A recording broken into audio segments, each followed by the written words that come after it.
Okay, some of you might have seen a video that I did, I think it was 2 days ago, about the Young Black Leadership Summit in Washington, D.C. It happened to be, of course, it's an event that I probably wouldn't go to because I'm not black, and also because I don't travel very much. But there are a number of creators that went to the summit that have channels that I follow, chief among which, what's that guy's name? Brandon Tatum and David Harris and Anthony Logan, who I've probably been following the longest. Also, the amazing Lucas was there, who we'll see a little of his channel in a second. And I did criticize it somewhat because, the whole thing with Candace Owens and Turning Points USA, my philosophy has been, especially pertaining to what's happening with, and you can see the results of it right now, what's happening with minority communities. For example, in my community, the Jewish community, there's the ADL, which I make fun of. I call it the ANADL, the Aiding and Abetting Defamation League. When you have an organization that represents you, then technically they can pretty much say whatever they want, and people assume that it basically constitutes the voice of an entire community, which is ridiculous if you think about it. If you really think people are individuals, then you can't have an organization represent them all. In many cases, I would say the NAACP, for example, or the Urban League, or CORE, or the Southern Church Leadership Council, all those civil rights organizations came about in order to pretty much represent people because of the legal challenges that were going on. They weren't representing black people at the time because they had to present everybody's opinion, but in many of these cases they had to represent them in court and in civil matters with the country, because the government itself was basically, they had a two-tier system of justice. In some places, you could say that there's issues like that remain to this day. Okay, I don't think that you have to be a liberal or whatever to acknowledge that for certain people, the same standard of justice seems to be not applied. But then you have somebody like Al Sharpton, who takes it upon himself to say this about the Young Black Leadership Summit. Again, an event where I said I'm not entirely sure it was the best idea, but people can go to the White House, do whatever they want. It's not my business. They can not go to the White House. There were some black conservatives that decided not to go because they don't get along with some of the ones that do go, or for various reasons that they disagree. They may even disagree with the president. But here's what MSNBC's Reverend Al Sharpton has to say about it. Actual danger he is to everything we hold dear in this country. This is the guy from The Root, by the way, Jason Johnson. Rev? So we're going to skip over him. Every time we say that you cannot go lower than what Donald Trump has done, he proves us wrong. This was among the lowest things that he could ever do. To go in the East Room, which is sacred, have a staged rally. Notice that all of those... So he says that when in reality, there were actual... So the East Room is for some reason sacred. But the fact is that there's a White House coffee room where President Clinton was basically selling favors at the highest level to Chinese government officials. Okay, he was literally selling time at the White House for meetings to Chinese government officials. Al Sharpton could give a fuck about that because Bill Clinton was his friend, and that was actually illegal. So watch what he talks about here. Those youngsters had caps on. It was almost like we're going to dress you for the photo. And to call it a Young Black Leaders Summit, he raves about the violence in Chicago, which he should. Why weren't they discussing that? Why weren't they discussing student loans? Why weren't they discussing issues of young blacks? They just had Kanye in there at least talking about criminal justice. None of that. They're in there talking about CNN sucks. They're in there talking about build a wall. So why do you need a Young Black Summit to do it? Because it was not a summit. It was a Make America Great rally. They used some young blacks as props, which really is an insult to them.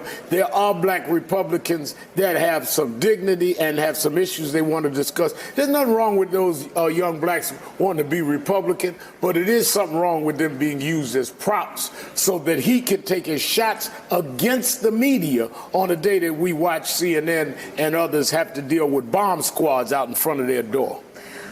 I want to ask. Okay, so there was a lot of controversy over him disparaging the media and taking pot shots at them at this event, which Al Sharpton would say, well, you didn't really discuss any black issues. So there is something that rings true there, although they did discuss black issues at many times. And I saw a video of them intermingling with each other and talking to other people there and talking to Roland Martin, by the way, over there. And, you don't know what went on in that room. He just saw some of the footage of the actual Trump speech and all that. The fact is that they spent like literally the entire fucking weekend there. So, there's issues. And also, another thing, you can criticize Turning Points and you can criticize Candace Owens. And I do criticize Candace Owens because I don't really trust her. But, I think there's a limit to how much you can just talk about her. In fact, that actually gives her more ammunition and gives her more strength. But the fact is that a lot of black Americans happen to agree with Donald Trump's immigration agenda. A lot of them do. A lot of them that I know from here, in fact. And a lot of the people that I talk to online happen to agree with it. And they might agree also with some other issues within his, some of his other positions, including one of them, Leo Dunstan, Pastor Leo Dunstan, who was one of the people at the meeting, is very pro Second Amendment. Okay, so for Reverend Al Sharpton, black issues may not be the same thing as the issues for a different black person. The same way that my issues as an Ohioan aren't the same as the issues of, who lives here. Let's say LeBron James or what's that guy's name? Scott. Jeez, we don't even have anybody important here. What's that guy's name? Drew Carey. Okay, Drew Carey used to live here. So no two people, I believe, have the same priorities. So the president can't just look into an audience and say explicitly what everybody in the room specifically to them is important. So I would say that in this respect, Al Sharpton he just shows how much of a pathetic figure he is. Okay, because the fact is that this is just another attempt to sheepdog people, black people, into voting a certain way. Now, I'm not going to tell people again how to vote in this election, but the fact is that there are organizations here in my city, like Soul to the Polls, that they explicitly, their goal is to gather up black people in vans and drive them to polling stations in order to vote. And that's their whole, and they're specifically targeting them and they're telling them who to vote for. I don't tell people to vote for. I tell them to mind their own fucking business and don't tell me who to vote for. It doesn't matter if they're whatever, like white people, black people. I'm not even sure. You're talking to somebody. I'm a huge critic of the Democratic Party. I'm still torn whether to vote at all next week because the candidates here suck so bad. Okay, I'm still torn by it, and I'm not accepting this whole sheepdogging thing that's going on. But that's the worst in the Democratic Party. It does happen in the Republicans too. And that's really the problem with our system. But the fact is that we have a lot of people in the black YouTube sphere who have different opinions. This is Eric July. And here's his video. He's kind of a libertarian. I'm gonna cut to the chase. This Beto O'Rourke guy really sucks. Now, many of y'all remember I went on an anti-Bernie Sanders campaign during his attempt to nab the Democratic nomination for president. Now, I went that route not only because of Sanders' garbage, positions, but mainly due to his rabid fan base. I'm heavy in the metalcore and the hardcore scene, and it seems that everybody connected to that scene loved Bernie and thought he was sort of the savior. So to put these guys on game, I went after him. We have ourselves a similar situation with Beto O'Rourke, and it's multiplied because he's running for Senate in Texas. His campaign has, text my phone number multiple times asking me if they're getting my vote. And when I do, they end up texting me again, calling me by another name, asking the same dumb question. So today marks day one of my anti-Beto O'Rourke campaign, and y'all brought this on yourselves. I know some people are going to signal towards Ted Cruz and say, what about him? Nothing Ted Cruz does negates what O'Rourke does. Their platforms are their platforms. Ted Cruz also doesn't text my phone, and folks my age and younger that are part of my subcultures are always reminding me of how much he sucks. So consider this me injecting some diversity into the debate. Plus, I'm a non-voting libertarian anarchist, so y'all are going to blame me for the election results either way it goes. But instead of saying just random things with no substance, let's use this first video to go down Beto's stances. All right, so this is a 20-minute video, and I'm actually going to watch it later. But you can tell he doesn't want to be told who to vote for because he's a libertarian anarchist. Okay, then you have, who's another guy? Here is Tim Black, who's a progressive. And, sometimes I'll watch it. His channel isn't as good as it used to be, but I'll watch it sometimes. Biggest deal. This is going to take us to the next level. Apple? Sony? What? No. Brazil. The president of Brazil, the new president, Bolsonaro. Yeah. We just got the account to revamp his image.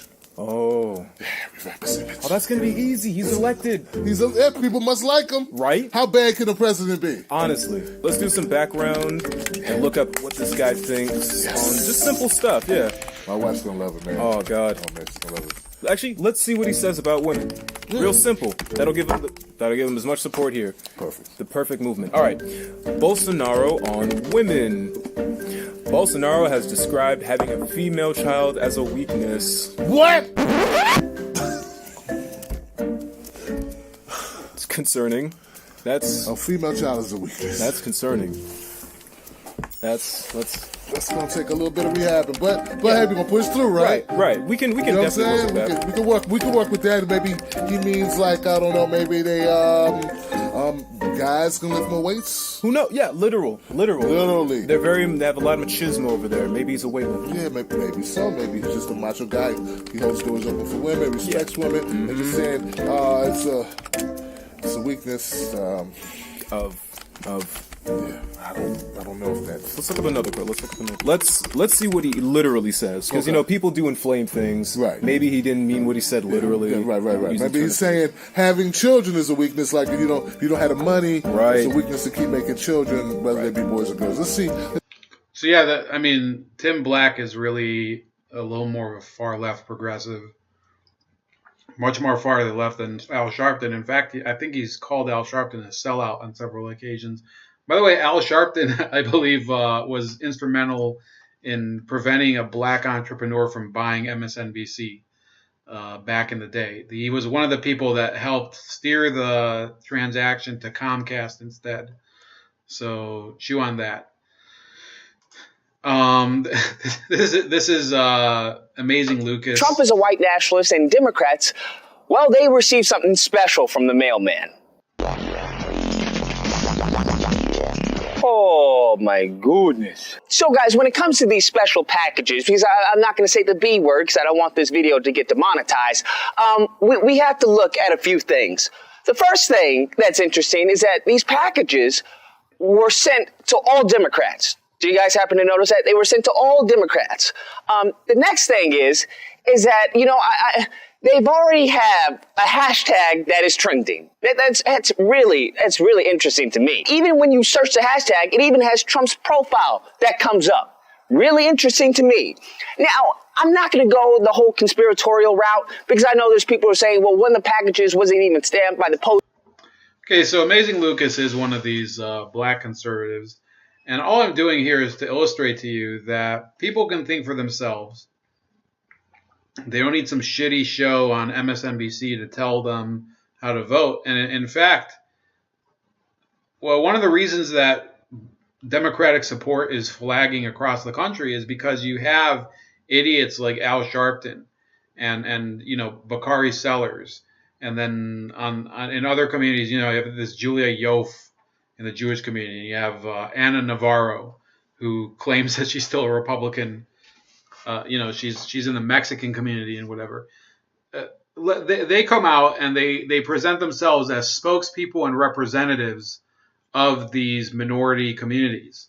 And I think that it's a failure, because the fact is that let's say Amazing Lucas becomes incredibly successful, which, I do hope for him, because I think his videos are pretty good, and other people share with me his videos too. So it's not like I'm just promoting his or Anthony. He's got a lot of videos too that I like. But the fact is that if they become mega successful and a large portion of the African American or black community likes them, still that does not mean, let me repeat, that does not mean that they represent the views of literally every black person in America. Everybody has, I would say, their own priorities in life, whether, they have kids or they might have a certain career path and whatever. So a black teacher is not going to have the same career goals as a person who is, let's say, a black lawyer. Okay? People have different priorities based on their personal choices in life. So when I see somebody like Al Sharpton going out there and saying that Trump used these people and that he dressed them up and had them as props, the fact is that a lot of these people that he's talking about, if you observe their YouTube channels, they're wearing the damn hat all the time. And I'm not saying that because I don't even like the hat. I don't even own one. I know people who bought the hat just because they want a virtue signal that, oh, I'm a Trump and whatever. Fuck it. I don't think it looks good. So I didn't buy one. I also hate the color red. In any case,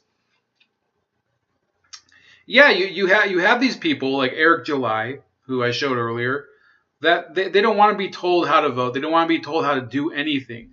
Okay, they want to be able to make their own choices.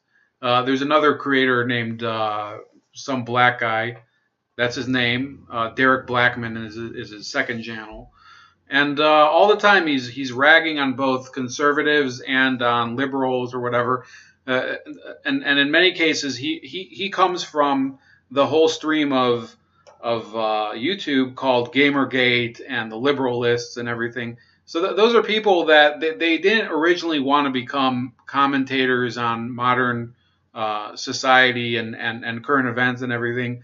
They were pretty much demonized because they happened to like video games, and they were called sexist because they say things when you're playing a video game, you say things that you wouldn't say to a person in everyday life.